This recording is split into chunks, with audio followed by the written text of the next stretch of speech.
Question number 19 देखेंगे, बहुत ही प्यारा क्वेश्चन है ये भी। ये क्या कह रहा है, पिछले वाले क्वेश्चन में और इस क्वेश्चन में क्या डिफरेंस है कि उसमें हमें पी के कोऑर्डिनेट पूछे हुए हैं, पी के कोऑर्डिनेट दिए थे और रेशियो, पी के कोऑर्डिनेट पूछ रहा था और रेशियो दिया हुआ था। इसमें उल्टा है कि पी के कोऑर्डिनेट दे दिए, अब रेशियो पूछ रहा है। तो क्या करेंगे, सबसे पहले यहाँ पे ये लिख लेंगे। अब देखो ध्यान से, इस तरीके से एक लाइन, ये लिखना नहीं है, सिर्फ करने के लिए बता रहा हूँ आपको। ये पी लिख लो, यहाँ ए लिख लो, यहाँ बी लिख लो, ठीक है। और ये रेशियो लिख लो, ए कितना है, ए के कोऑर्डिनेट लिख दो 1/2, 3/2 और पी के कोऑर्डिनेट लिख दो, कितने हैं, पी को थोड़ा यहाँ ले लेते हैं, ज़्यादा सही रहेगा। पी के कोऑर्डिनेट, ये पी के कोऑर्डिनेट क्या है, पी के है 3/5, 5/12, ठीक है। और बी के कोऑर्डिनेट कितने हैं, 2, -5, ठीक है। अब हमें ये रेशियो नहीं दिया है, अब हमसे इसमें रेशियो पूछ रहा है। मतलब कौन सा रेशियो, ये वाला, कि मतलब ए से लेके बी तक और ए से लेके पी तक और पी से लेके बी तक, ठीक है। तो इस क्वेश्चन में जब भी हमसे रेशियो पूछे तो आप क्या करना है, रेशियो को k/1 मान लेना, मतलब k/1 मान लेना, ठीक है। क्यों, अभी बता रहा हूं। आप m और n भी मान लोगे तो उससे भी आंसर आ जाएगा, लेकिन उससे 2 बार करना होगा, k/1 से एक ही बार करना होगा और इससे हमारा काम हो जाएगा। तो k/1 मानेंगे, ठीक है। और फार्मूला क्या लगाएंगे, सेक्शन फार्मूला। क्या लिखेंगे हम, सेक्शन फॉर्मूला 4x लिख लो या y लिख लो, कोई फर्क नहीं पड़ता। x कोऑर्डिनेट के लिए सेक्शन फार्मूला क्या होता है, हमें पता है, x = mx2 + nx1 / m + n, ठीक है। अब m और n किसको लें सर, ध्यान से देखो, जैसे मैं बता रहा हूं वैसे ही करना, ठीक है, कभी कोई गलती नहीं होगी। इसके नीचे लिख दो x1 y1, इसके नीचे लिख दो x2 y2 और इसको लिख दो xy, ठीक है। ध्यान से यहां तक समझ में आ गया।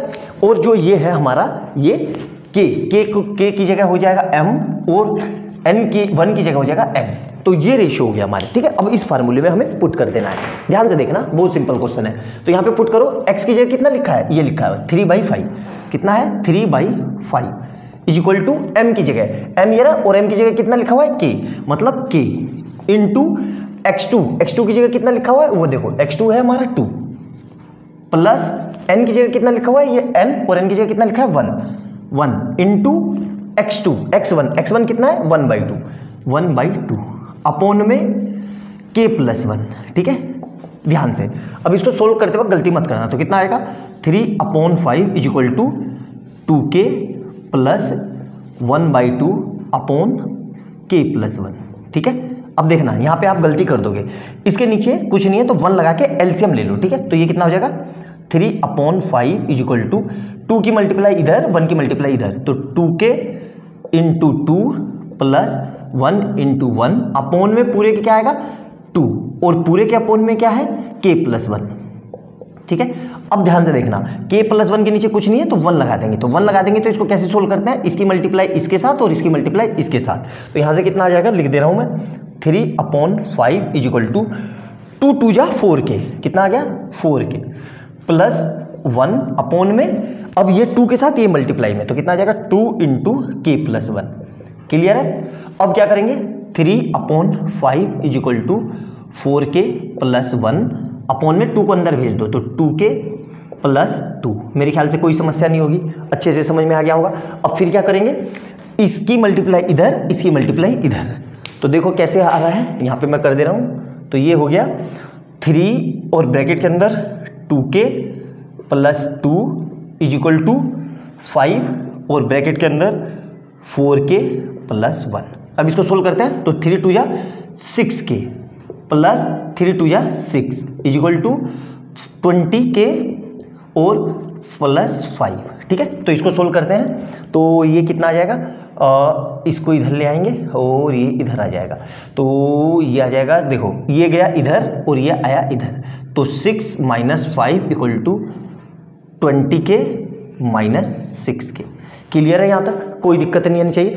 नोट डाउन करो, ब्लॉट भर गया, इसको इरेज करता हूँ। आ गया समझ में, देखो अब इसको इरेज कर देता हूँ, कपड़ा मिल नहीं रहा था, यहाँ तक समझ में आ गया। अब ये सब इरेज कर दिया मैंने, ठीक है, ध्यान से देखना, ठीक है। तो ये कितना आ गया, देखो ध्यान से, आराम से, बिल्कुल अच्छे से। तो 6 में से 1 गए 5, 6 में से 5 गए 1 इज इक्वल टू उधर कितना बचेगा, 20 में से 6 गए 14k। तो यहाँ से कितना आ जाएगा 1/14 इक्वल टू k, मतलब k कितना आ जाएगा 1/14, मतलब रेशियो क्या हो गया, तो हमारा k रेशियो 1 इक्वल टू 1/14, मतलब और k कितना हो जाएगा, तो m ratio n equal to 1/14। यही मेरा आंसर है। आ गया समझ में? बहुत सिंपल सा क्वेश्चन था, कोई मुश्किल क्वेश्चन नहीं था, बस हमें करने का तरीका आना चाहिए। बहुत आसानी से मैंने इसको आपको सोल्व करना बता दिया। थोड़ी सी कैलकुलेशन थी, लेकिन कैलकुलेशन में गलती ना हो इसलिए आपको एक एक स्टेप समझाया गया है। अच्छे से नोट डाउन करना। वीडियो अच्छी लगे तो लाइक एंड सब्सक्राइब कर लेना और बेल आइकन दबा लेना। और जो लोग चैनल पर पहली बार आए हैं उनको ये बता दूं कि इससे पहले अब तक मैं इक्विडिस्टेंस के और कोलिनियरिटी के 68 क्वेश्चन करा चुका हूं। तो चैनल पे जाना, प्लेलिस्ट खोलना, आपको लाइन से सारे क्वेश्चन मिल जाएंगे। मोस्ट इंपॉर्टेंट क्वेश्चन है और मैंने वही क्वेश्चन कराए हैं जो बोर्ड में बहुत ज़्यादा फ्रीक्वेंटली पूछे गए हैं, तो आप उनको भी जाके देख सकते हो। मिलते हैं अगली वीडियो में बहुत प्यारे क्वेश्चन के साथ। बाय बाय दोस्तों।